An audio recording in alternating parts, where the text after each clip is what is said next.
You know, one of the things about being a Canucks fan is watching as fans of the team underestimate players on the team and overestimate players not on the team. There's a report out that Alex Edler's on the block. Edler's been on the block for years. Was it 2 years ago that at the trade or at the draft table there was rumors that Detroit wanted to move their first to Vancouver for Edler? I think that's what it was. Doesn't matter. It never came through, so it doesn't matter what the rumor was. But Detroit really wanted Edler to play with Cronwall. And I have watched as Canucks fans have trashed Alex Edler for the last ever, and I don't get it. He's a serviceable 30 to 35 point defenseman. He's not great. He makes mistakes. It doesn't help that he's a top 2 defenseman when he should be a 3 or a 4.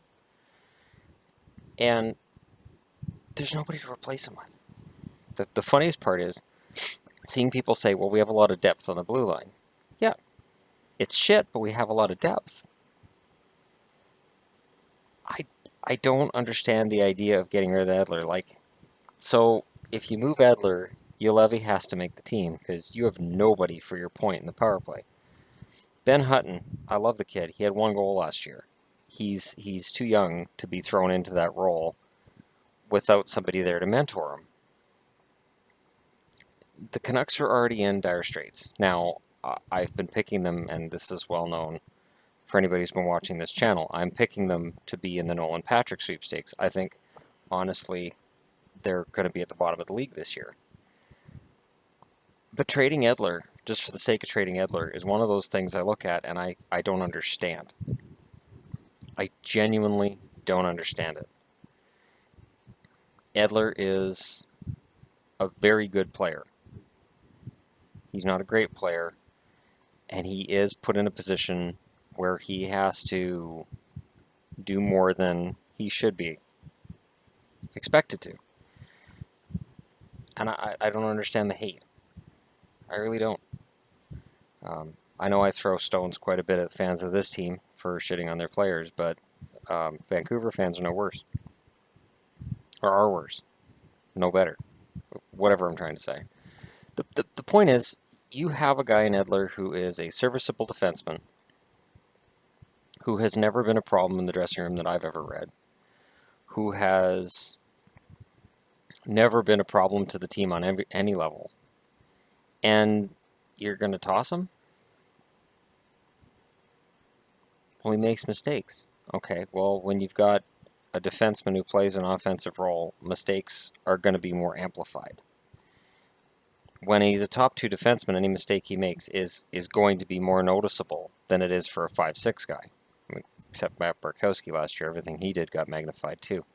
I'm not even sure why Bartkowski's looking for a job at this point. He's a serviceable number 6 guy. He's not top 4, but he's a serviceable number 6. He put up decent numbers for Vancouver last year. It's just his puck possession, not great.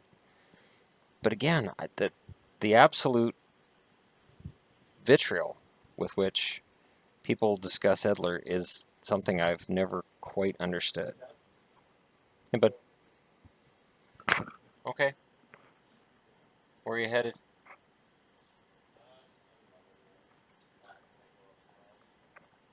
All right. Well, it's 34 out, so just stay hydrated today. Yep.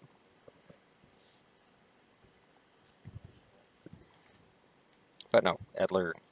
I honestly, the best time for the Canucks to move Edler would be at the trade deadline. So I'm not picking them to make the playoffs. I'm not picking them to even get close. So if you're hooked on that, I just don't see it. But you wait till the deadline. You wait till the trade value is highest. It's not highest right now. Right now, everybody thinks they've got a shot at the playoffs. There's no team on this channel that I can take a shot at without somebody mentioning in the comments, well, I think X team has a shot at the playoffs this year. Every single team out of the 30, everybody says they have a shot at the playoffs. Canucks fans are like, oh, well, we're not that far away. And it's like, you guys missed the playoffs by 18 points. You're pretty far away. But okay, keep thinking that. Keep thinking that adding Louis Eriksson will make up for that 18-point deficit. and that it was just injuries that caused the problem. There was something else too I was reading today. I was actually going to go over draft classes and which ones were good and which ones were bad, and I came across an article which talked about the worst draft classes in history, and it measured whether or not they're star players.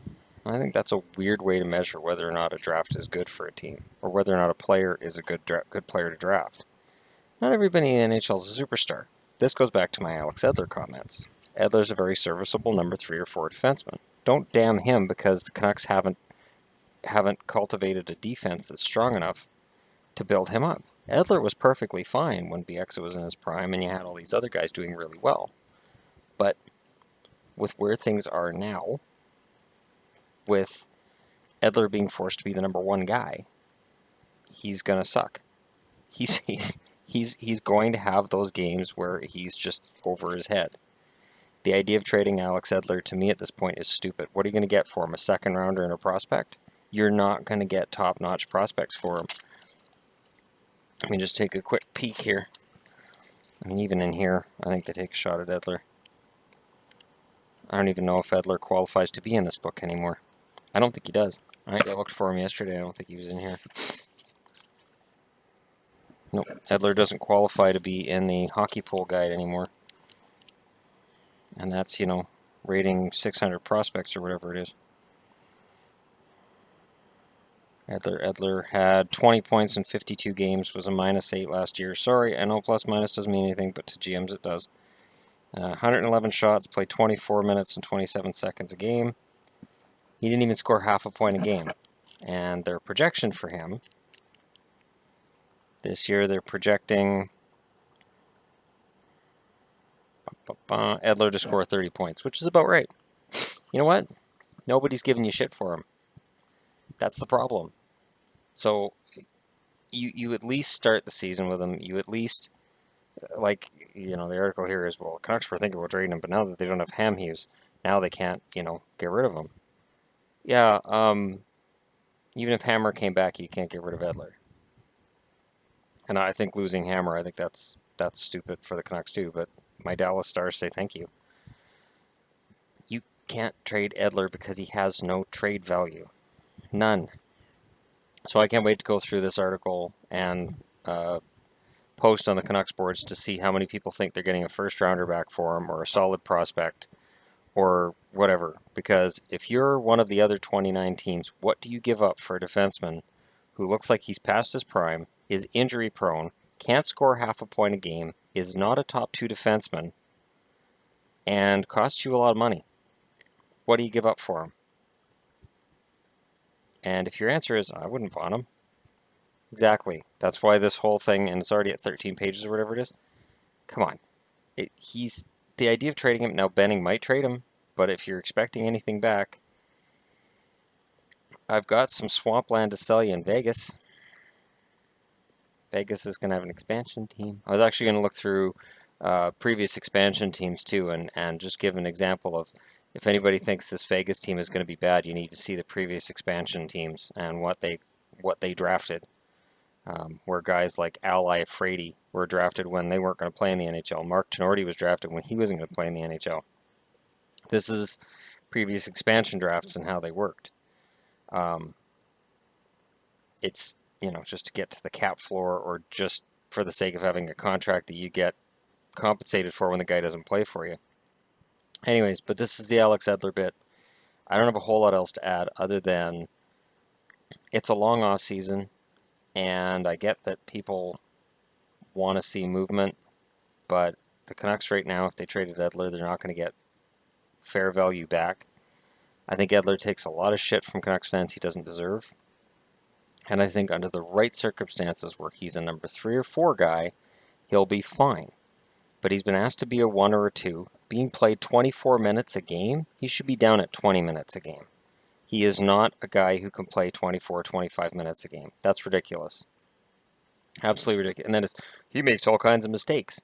Yeah, because he's being left on the ice too much.